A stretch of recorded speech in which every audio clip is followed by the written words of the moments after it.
This is a Cyclone shredder flail mower. Some nice features about this mower is obviously the hitch system. Gives you a nice even lift. You can actually run this mower off the back of a tractor, or if you had a tractor with the front hitch and front PTO, you could put the mower on the front of the tractor, obviously. It's 540 PTO, hydraulic side shift, has a real nice extended side shift. Probably, I haven't measured it, probably in around 16 to 18 inches. Nice heavy axle, heavy hammers. We're going to have some pictures of that as well. And this is one of our go-to mowers. It'll do grass, it'll do trees up to a certain size, molehills, thistles, you name it. Get out there and get your work done. Really easy to work with, nice and smooth. We had it running at 540 and hardly any vibration at all, if any. So real nice little mower. Comes in, currently we have 200 centimeter and 220 centimeter, but we're going to basically have these from 4 feet all the way up to the 220, which is about 7.5 feet. So that's the Cyclone.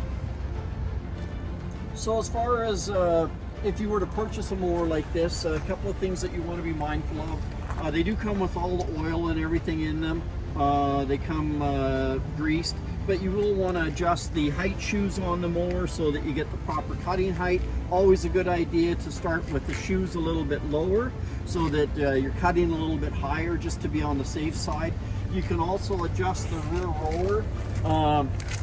It has a nice large roller on the Cyclone, but you do have a couple of height adjustments for that.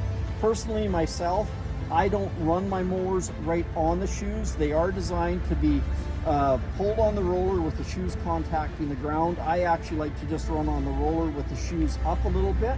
That way I can control my cutting height with my 3-point hitch lever, and you don't have the possibility of having the shoes skive into your turf when you're turning. These mowers will follow the tractor around very nicely because the rear roller is quite rounded, so there's no issues there whatsoever. Other than that, the grease zerk on the rotor shaft, this one, and of course one on the end, outboard end, you want to keep those greased up, I would say every 5 or 6 hours, 3 or 4 pumps for sure.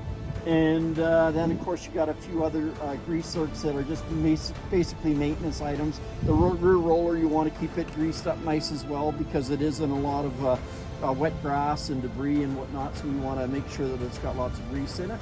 So as far as a bit of light oil on them, there are other people that don't put anything on them because they say the oil or the grease is a bit of a magnet. Some people will spray the rods with graphite, which is really nice because it's dry, so it won't collect any of the grass or the debris on the shaft.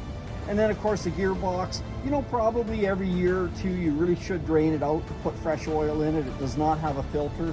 But the biggest thing is every year check your levels, make sure your slip clutch is set properly, make sure your PTO shaft is sized properly for length so that it's not going to come apart, or in even a worst case scenario, collapse on you and try to push the PTO shaft through your tractor or through this gearbox on the mower.